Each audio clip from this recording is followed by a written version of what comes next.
Friends, कैसे आप सब लोग। अब एग्ज़ाम में बहुत ही कम वक्त बचा है, तो आज बहुत ही अच्छे से बहुत ही शॉर्ट में ये एक चैप्टर पढ़ाऊंगी और इम्पोर्टेंट क्वेश्चन इसमें बताऊंगी। BEG 102 इग्नू का। तो चलिए स्टार्ट करते हैं। Homer the Iliad.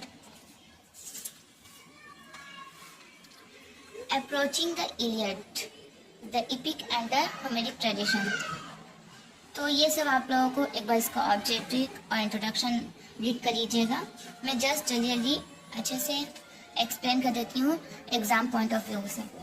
तो the story of the Iliad, ये इम्पॉर्टेंट क्वेश्चन है। इस बार बहुत चांसेस है कि इस बार ये द स्टोरी ऑफ इलियड आ सकता है। तो the story of the Iliad मैंने बहुत ही अच्छे से एक्सप्लेन किया है अपनी वीडियो में। मैं डिस्क्रिप्शन में उसका लिंक नहीं दूँगी, आप लोग ज़रूर से देख सकते हैं। एंड अप्रोचिंग द इलियड, तो स्टोरी ऑफ द इलियड में पूरा आपको स्टोरी एक्सप्लेन करना है।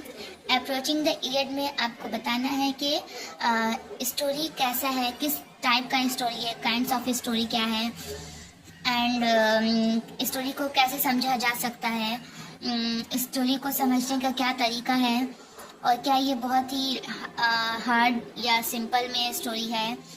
ये सब इसमें बताना है कि क्या है। तो हम लोग बता सकते हैं कि ये स्टोरी बहुत ही कॉम्प्लेक्स है, और इसमें बताने हैं गॉड कैसे हेल्प करते हैं। गॉड पूरे मिले होते हैं अपने अपने फेवरेट फाइटर के साथ और पूरे वॉर में इन्वॉल्व रहते हैं। तो पूरा अप्रोचिंग द इलियड में आपको यही सब बताना है। तो चलिए मैं थोड़ा सा स्टोरी ऑफ द इलियड को भी शॉर्ट में एक्सप्लेन कर देती हूँ। यहाँ पर एक सिटी ऑफ ट्रॉय है और एक ग्रीक है। तो दोनों का जो राजा है, एक ग्रीक का जो राजा है। तो आइए फ्रेंड्स, मैं इसकी शॉर्ट में इस स्टोरी को एक्सप्लेन कर देती हूँ। यहाँ पर दो शहर हैं, एक ग्रीक और एक ट्रॉय। तो ग्रीक का जो एक राजा है एक्लिस, और ट्रॉय का राजा हेक्टर जो है। तो ये दोनों में बहुत ही ज़्यादा शॉर्ट में बता रही हूँ, ये दोनों में जंग होती है। तो हेक्टर और एक्लिस के बेस्ट फ्रेंड को मार देता है। तो एक्लिस अपने बेस्ट फ्रेंड का बदला लेने के लिए वॉर करता है और हेक्टर को मार देता है, और उसके बॉडी के साथ बहुत ही बेहुरमती करता है, और उसको बॉडी को घसीटते हुए अपने चैरियट में बांधकर अपने पैलेस तक लेके जाता है, और उसके साथ वो बॉडी के साथ बहुत ही जुल्म करता है। तो हेक्टर के जब पिता को इसके बारे में पता चला कि उसका बेटा मर चुका है, तो उसके फादर एक्लिस के पास जाते हैं और घुटने पर बैठ जाते हैं और एक्लिस का हाथ चूमते हैं और उससे विनती करते हैं कि मैं भी तुम्हारे बाप की उम्र का हूँ, कुछ लिहाज करो और मेरे बेटे को प्लीज़ वापस कर दो मुझे, ताकि मैं उसका अच्छे से डेट रेस जो होता है पूरा अंतिम संस्कार कर सकूं। तो उसको बहुत ही थोड़ा काइंड आ जाता है, और वो सोचने लगता है अगर मैं मर जाता तो मेरे फादर भी अगर ऐसे करते हैं हेक्टर के पास, तो उसको थोड़ा रहम आ जाता है। तो यहाँ पर दिखाया जा रहा है, ये शो कराया जा रहा है कि एटलीस्ट थोड़ा रूड होने के बावजूद उसके पास कुछ काइंडनेस थी दिल में। तो इस वजह से वो बहुत अच्छे से अपने हेक्टर को, उसके पिता को, प्रियम को वापस कर देता है इस तरह से। और फिर उसके बाद और ये भी साथ साथ बोलता है कि 10 दिनों के लिए जंग अब रोक दी गई है। अब जंग नहीं होगी 10 दिनों तक, जब तक कि उसका पूरा अच्छे से अंतिम संस्कार, उसकी जो भी रस्म होती है वो ना पूरी हो जाए। तो बाद में ये और इसमें एक कैरेक्टर आते हैं जो बोलते हैं कि ये जंग को कैसे ख़त्म किया जा सकता है, कोई रास्ता नहीं है। तो वो एक लकड़ी के घोड़े को सामने लाते हैं और खोखला जलाता है, उसमें सारे सिपाही ग्रीक के आदमी उसमें रहते हैं और कहते हैं और उन लोगों को लगता है ट्रॉय को कि अब जंग नहीं होगा, अब हम लोग जश्न मनाते हैं, अब हम लोग जीत गए हैं, ऐसा टाइप में कहते हैं वो लोग। लेकिन जो भी जितने सारे गॉड थे वो सारे गॉड किसके पक्ष में थे? ट्रॉय के पक्ष में थे। लेकिन ये लोग और वो आदमी जो है चालाकी करता है। वो लोग जब जश्न मनाते हैं तो वो लोग उस घोड़े ट्रॉय के पैलेस के सामने वो घोड़ा खड़ा रहता है जिसमें वो लोग छुपे रहते हैं।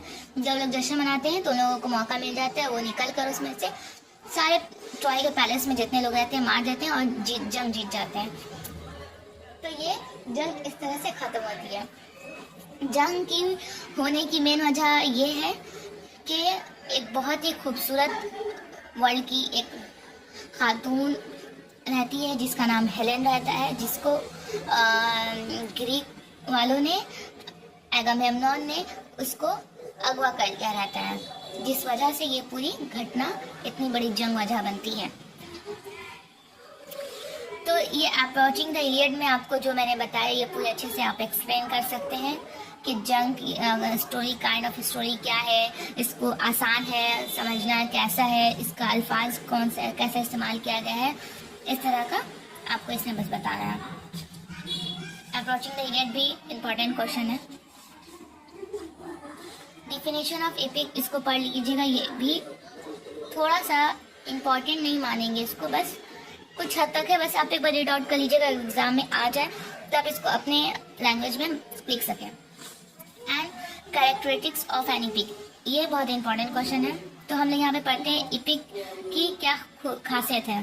तो इसमें जो हीरो रहते हैं वो बहुत ही ग्रेट हीरो माना जाते हैं और इनके पास डिवाइन पावर्स होता है। ये सारे मैंने इंपॉर्टेंट नोट हेडिंग लिखे हैं जो आपको याद कर लेनी चाहिए, और जब आंसर लिखिएगा तो इसको ही यूज़ करके आंसर लिखिएगा, जिससे बहुत ही अच्छे मार्क्स गेन कर सकते हैं आप लोग।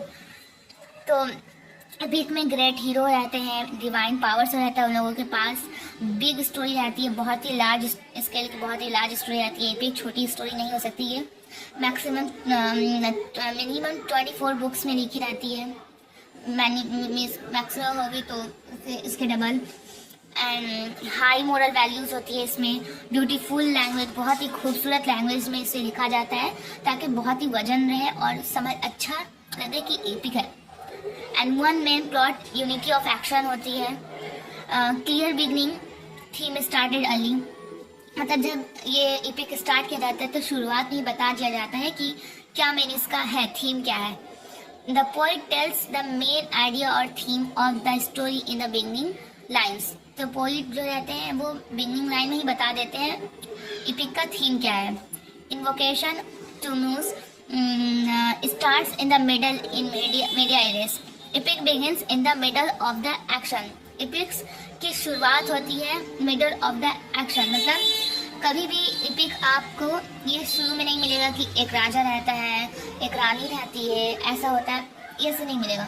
डायरेक्ट होगा कि जंग हुई है, अब सारे लोग मर रहे हैं, कट रहे हैं, मतलब हमेशा एपिक 20 से शुरू होता है। बाद में आगे चलकर फ्लैशबैक बताया जाता है कि आखिर जंग क्यों हुई थी, क्या वजह बनी थी पीछे। तो एपिक की शुरुआत 20 से ही होती है, हमेशा याद रखिएगा, बहुत इंपॉर्टेंट लाइन बताएं। इसमें super natural events, magical power, gods, demons etcetera appear and affect the hero's journey. तो इसमें सुपर नेचुरल पावर रहते हैं, गॉड्स रहते हैं जो हीरोज की, अपने फेवरेट कैरेक्टर की हेल्प करते हैं। मैजिक होता है इसमें, मतलब जो चीज़ हम लोग एक्सपेक्ट नहीं कर सकते हैं उस तरह से होता है।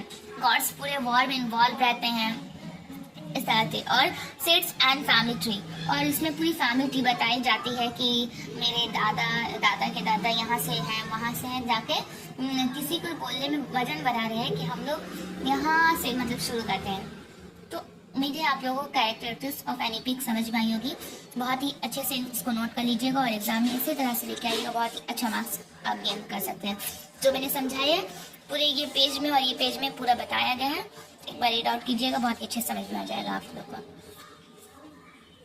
एंड इसमें कुछ नहीं है। एंड यूनिट 2 में हम लोगों का इंट्रोडक्शन रीड कीजिएगा। एक्लिस द वॉरियर हीरो, इसमें एक्लिस के बारे में, एक्लिस के हीरो के बारे में बताया गया है। अबाउट द इलियड, इलियड जो है हम लोग पहले पढ़ लेते हैं। It has 24 books. The Iliad recounts the Trojan War which was fought for 10 years. ये 10 सालों तक ये जंग चली। Written in 8 CBC, written in Diocletian Hermanter, ठीक है। Actually the great warrior hero के बारे में पढ़ लीजिएगा, बहुत ही अच्छे से इसमें एक्सप्लेन किया गया है। आप लोगों को इस चैप्टर का हर एक कैरेक्टर के बारे में बहुत ही अच्छे से पढ़ के जाइएगा कि आप लोग अच्छे से लिख सकें अगर कैरेक्टर आ जाता है तो।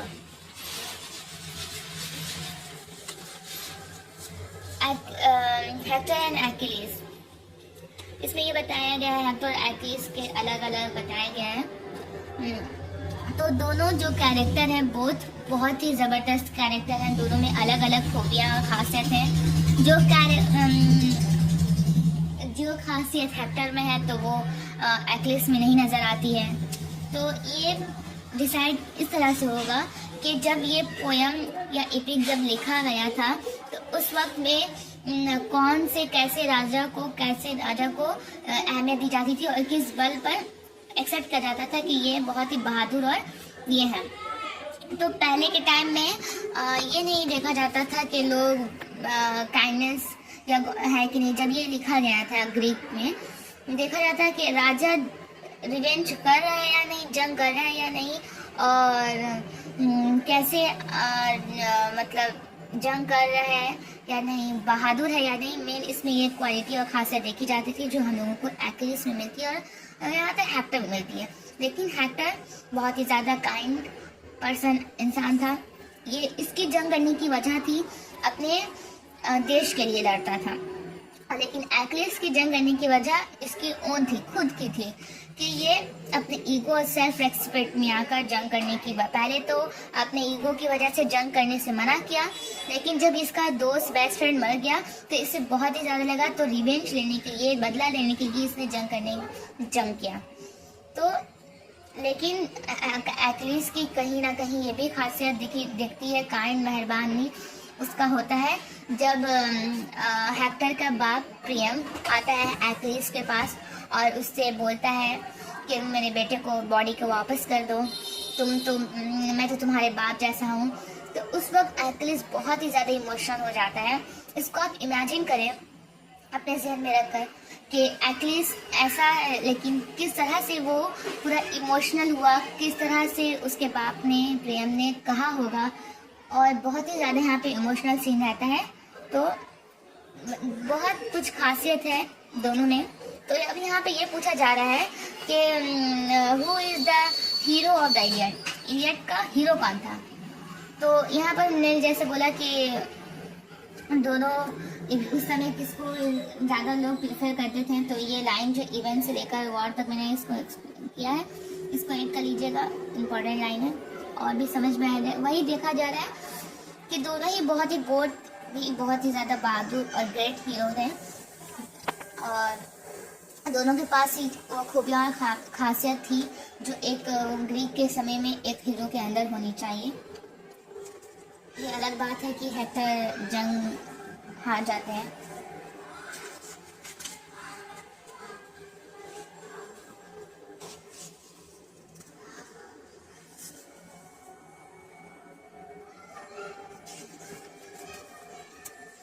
डिफरेंट फेजेट्स ऑफ वॉर, ये भी इम्पोर्टेंट क्वेश्चन है, आप इसको अच्छे से पढ़ लीजिएगा। तो आइए हम फेजेट्स ऑफ वॉर के बारे में कुछ मैंने इम्पोर्टेंट लाइन से आप नोट किया है कि clash of two strong egos, मतलब यहाँ पर जो है फेजेट्स ऑफ वॉर में बताना है कि किस तरह से ये जंग क्यों हुई, जंग कि ईगो की वजह से। ये जो हम इलियड का जो जंग, तो ये जंग की वजह इलियड में जो है ईगो की वजह से, सेल्फ रेस्पेक्ट की वजह से बनी, कुछ खास वजह थी नहीं, बस ईगो की वजह से ही बनी। इसको अच्छे से मेरी वाली वीडियो की इसकी स्टोरी को समझिएगा तो बहुत ही ज़्यादा अच्छे से समझ में आएगा। Horror and glory and suffering and pain, experiencing suffering and pain, the clash of egos, heroic deeds and winning honors, the tragic losses experienced seemingly collective that include the loss of one's close friend and father's loss of his son. तो इसमें क्या हुआ कि सब जंग होती है तो दोनों तरफ से इंसान की जाने जाती है, अपनों को इंसान खो देता है। तो जिस तरह से हम लोगों ने देखा कि जब ट्रॉय में प्रियम ने अपने बेटों को, हेक्टर को खोया, और दूसरी तरफ एक्किलीज ने अपने बेस्ट फ्रेंड को खोया, तो इसी तरह से, और इसमें पीसफुल एकदम नहीं रहता है, यहाँ इंसान पीसफुल को खो देता है। तो ये देखते हैं हम लोग डिफरेंट फैक्ट्स और में, इसको भी रीड आउट कर लीजिएगा, बहुत ही है। एंड हम लोग ये रिकॉन्सिलिएशन पढ़ते हैं, बहुत ही अच्छा है। Reconciliation means the restoration of friendly relations और कॉम्प्रोमाइज़। मतलब यहाँ पे ये बताया जा रहा है कि जब किसी में जंग या लड़ाई झगड़ा हो जाता है तो हम लोग फिर से अगर उससे बात करने लगते हैं, फिर से दोस्ती हो जाती है, खुश मिजाज से रहने लगते हैं, तो इसी को हम लोग कहते हैं रिकॉन्सिलिएशन। तो यहाँ पे हम लोगों ने रिकॉन्सिलिएशन क्या देखा कि ट्रॉय का प्रियम जो था, उसका बेटा हेक्टर जब मर गया और उसके ग्रीक के एक्लिस के पास था, तो उसने उसके साथ गया, हाथ जोड़ा, माफ़ी मांगा और उससे वापस लिया। और उस दिन उन्होंने साथ बैठकर उसको रहम आया एक्लिस को, तो प्रियम उसको वापस कर दिया और प्रियम के साथ बैठकर डिनर किया। तो यहाँ पर बहुत ही बड़ा रिकॉन्सिलिएशन देखा जाता है, इतने बड़े जंग होने के बावजूद फिर से उन्होंने मिला, बैठकर साथ में डिनर किया। तो ये थी इसमें ये बताया जाता है, और आप लोग अच्छे से पढ़ लीजिएगा, समझ में आ जाएगा आप लोगों को। तो यहाँ पर देखिए मैंने बहुत ही अच्छे से इंट्रोड्यूस किया है कि Achilles kills Hector and drags his dead body to his compartment ना, कि एक्लिस ने हेक्टर को मारा और ड्रैग खींचते हुए लेकर आया। And with the help of gods Priam goes to Achilles in his god की मदद से एक्लिस ने ये सारा काम किया। प्रियम kneels down and kisses his hand and pleads him। तो जो उसका बाप था उसने एक्लिस के हाथ को चुमा और उससे प्लीज किया कि वापस कर दें। Achilles has killed 50 sons of Priyam. Achilles ने प्रियम के 50 बेटे को मारा, लेकिन प्रियम का हेक्टर बहुत ही चाहता बेटा था और वफादार बेटा था, इसलिए उसको बहुत ज़्यादा दुख था अपने उस बेटे को खोने की। Achilles is moved by the words of Priam as he was like his father. The herd fills with the lament has blood। तो ये जस्ट पढ़ लीजिएगा, बहुत ही इंटरेस्टिंग है और बहुत ही अच्छा है। तो ये इसमें सब बताया गया कि किस तरह से वो मूव होता है, उसका हार्ट, प्रियम का heart. Achilles released Hector's corpse of Priam and Achilles agrees to choose of Hector's funeral। Achilles किस agree हो जाता है कैसे temperatures to sad Achilles has been referred with the word और Achilles को इसमें अलग अलग वर्ड से पुकारा गया, कॉल किया गया है। God like, fleet footed, beloved, Odysseus.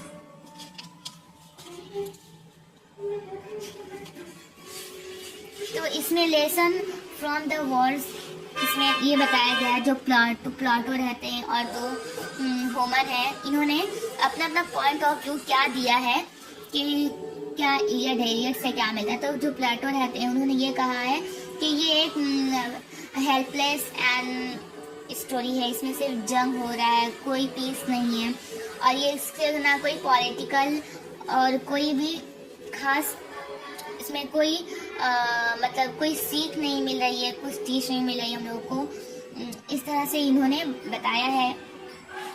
तो इसको मैंने इसकी समरी मैंने यहाँ पर बहुत ही अच्छे से की है, एक बार आप समझिएगा तो बहुत सही रहेगा। However, if we read the poem closely, we see it's actually about rage। जब हम लोग इसको बहुत ही क्लोजली के साथ पढ़ेंगे इसको और देखेंगे कि ये किसके बारे में है, तो हम लोगों को पता चलेगा ये सिर्फ रेज के बारे में, मतलब गुस्सा के बारे में। And from this we learn a simple lesson: rage causes more rage and violence leads to more violence। कि गुस्सा जो होता है, रेज होता है, गुस्सा वजह बनता है बहुत और गुस्सा का, और वॉयलेंस होता है बढ़ता है और ज़्यादा वॉयलेंस की तरफ। तो यहाँ पर भी यही दिखाया गया है कि गुस्सा और वॉयलेंस की वजह से ही ये इतनी बड़ी जंग हुई जो 10 साल तक चली। This can be seen in the story of Achilles who refuses to fight until book 9।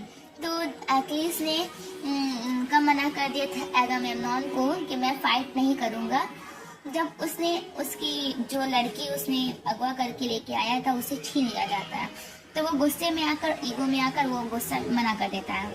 तो because of this the Greek army suffers badly.